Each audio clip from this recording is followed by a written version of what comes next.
Hello YouTube, we have another paranormal equipment review for you. Today's review is of a laser surface and ambient air temperature thermometer.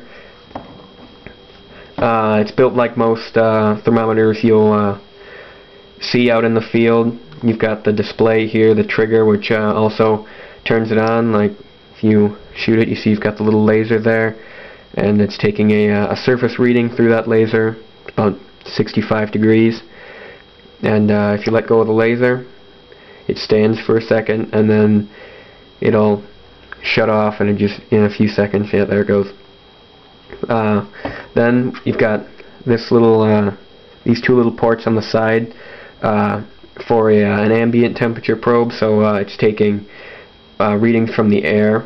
This is the same probe that you'll see on top of the Melmeters, the little yellow thermocouple that looks like a USB.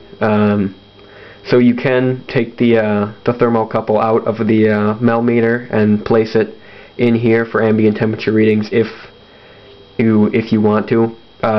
Most of these also come with their own thermocouple. So